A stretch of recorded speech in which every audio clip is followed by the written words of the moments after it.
So after I made this video about who Monica in Friends is and published this video for the first time, this lesbian appeared on my For You page, implying that I was a lesbian because I made that video and had a desire to hurt me as much as fucking possible by making me into her own sexuality.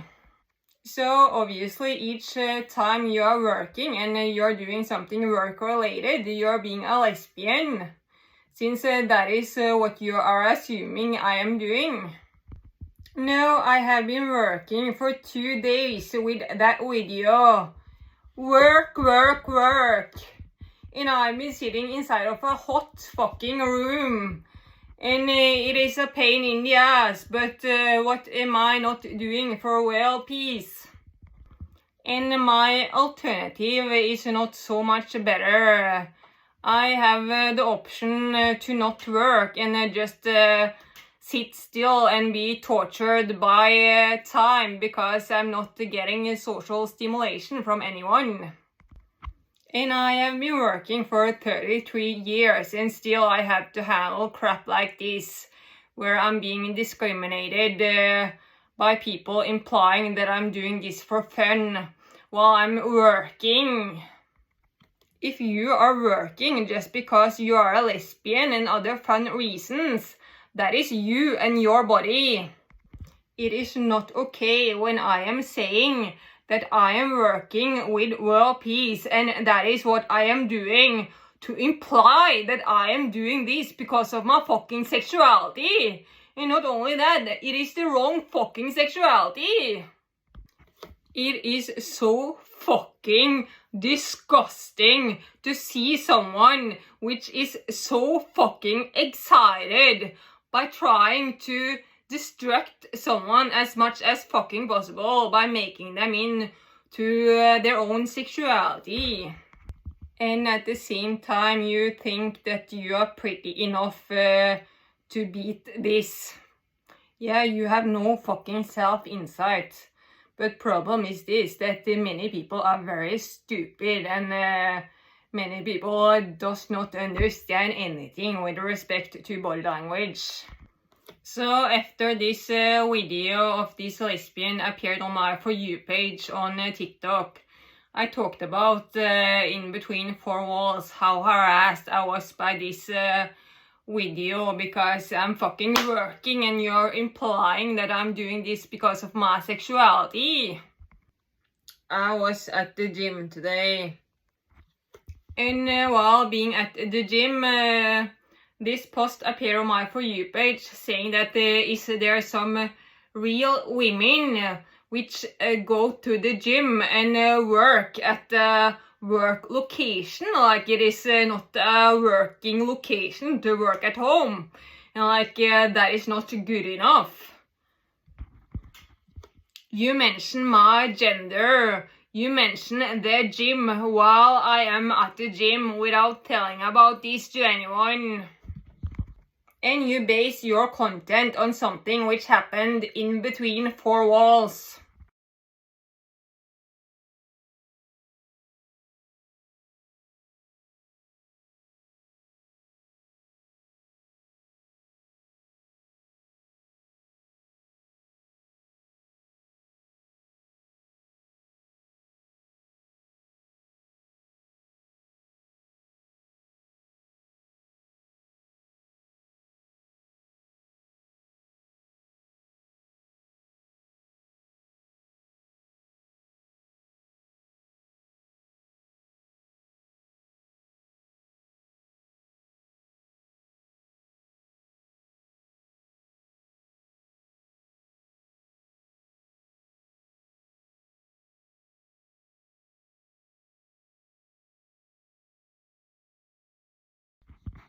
You have made this post in order to hurt one specific person as much as fucking possible. I am saying in between four walls that it is so fucking discriminating that you people are implying that I am not working when I'm working my fucking butt off. and I've been working constantly for like 33 years. And then you have the audacity to try to hurt me as much as fucking possible by implying that I am not working when I'm working from my home. And a corrupt devil like you know damn fucking well that you people are not going to that work location to do work-related tasks like I am doing at my home.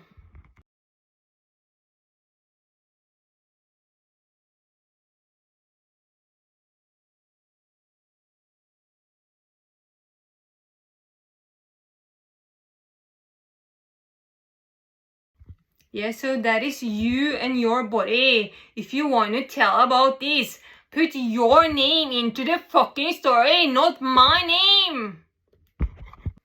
But they are never going to do that, so please stop expecting something which is never going to happen for the right reasons.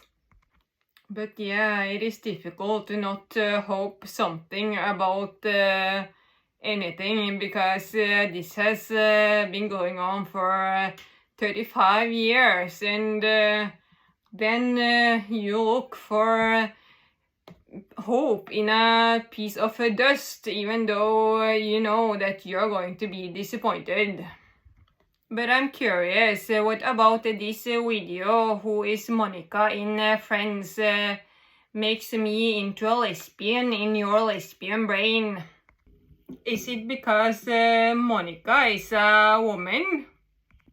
Is it because these people in this video is open about being lesbians? Or at least some of them?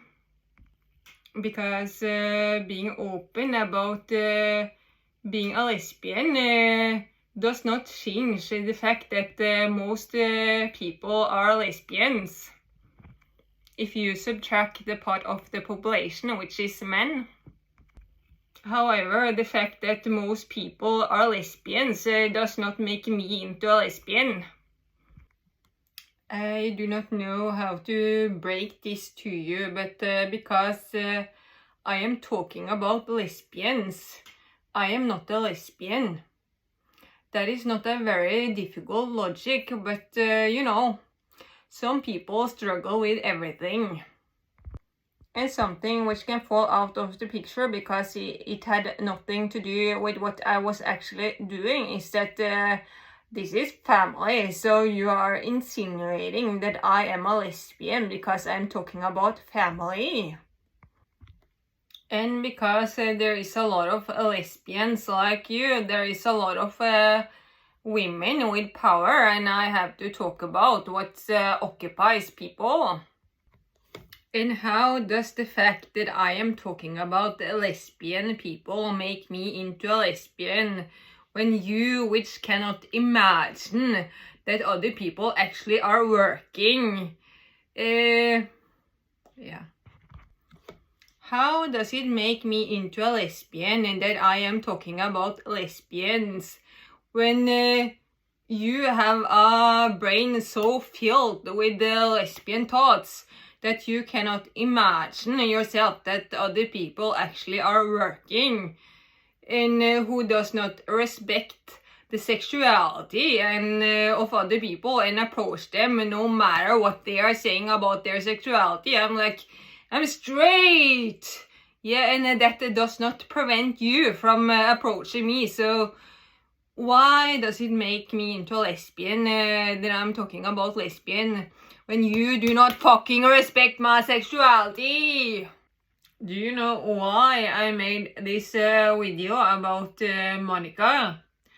That is because this was a message from other people that I should talk about this name Monica.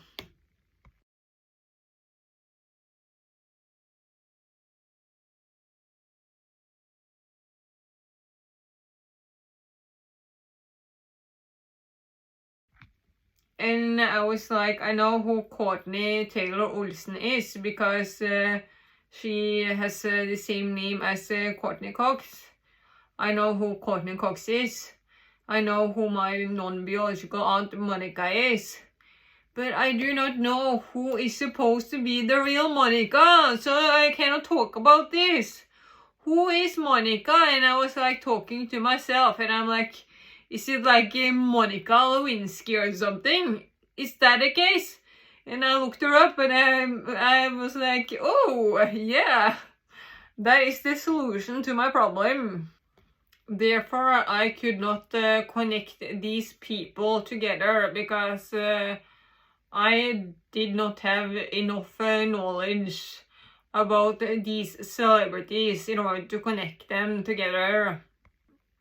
So yeah, my knowledge about certain celebrities is very low. Because even though I have heard about Monica Lewinsky and Bill Clinton, I did not know more than the name of Monica Lewinsky.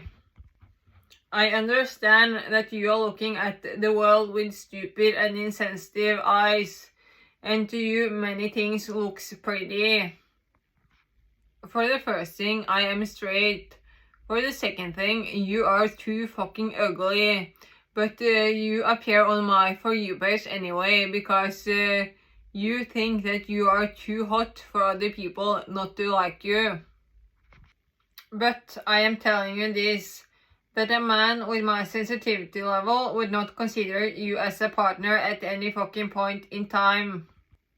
Because there is worlds apart. A reason why I get hurt when I get negative comments from other people is because when I am saying something negative to other people, that is the truth, while you are just being corrupt. So think about that the next time I am telling you that you are ugly. That is the truth. Because you are so occupied with abusing me, and that is connected to your sexuality. I am not that sexuality for that reason.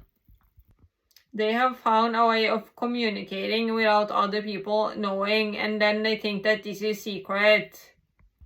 But what you are forgetting is that you are very stupid.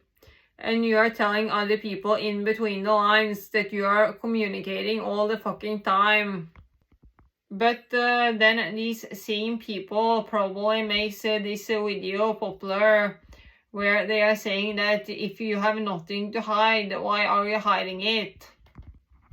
Also, this lesbian at the gym was insinuating that I am a lesbian because she is... and in order to hurt me as much as fucking possible. She was insinuating that I am a lesbian because she is, and while talking to other people. I got the feeling that she was saying that I am a lesbian because she could hear this conversation I was having with myself in between four walls yesterday. And then she wanted to say that I am a lesbian in order to hurt me as much as fucking possible. Even though she is present here and within my four walls because she is a lesbian.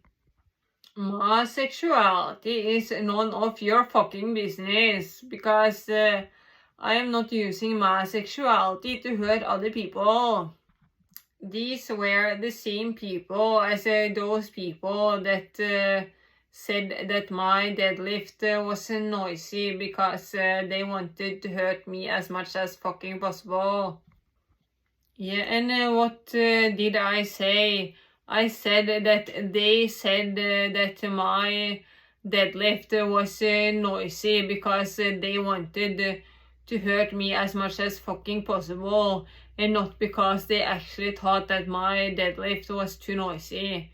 No, it was a personal message in order to hurt one specific person. Other people was like, no, you cannot know that they wanted to hurt you. They were just bothered by the noise. And if you do not take it back, I'm going to destruct you as much as fucking possible. Do not tell me that they told you that you were noisy in order to hurt you.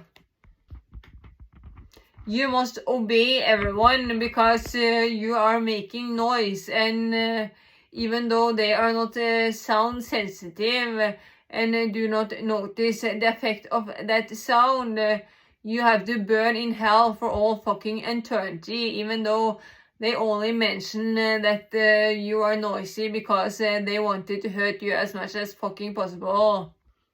Today, at some point during my exercise, I was surrounded by just boys and men. I felt more relaxed than normal. Not a good feeling or anything, but less discomfort. Because I am so used to girls and women being unpredictable. Therefore, I have to constantly observe my surroundings, and it has become an integrated part of my life, and to the extent that I'm not noticing that I am doing it anymore.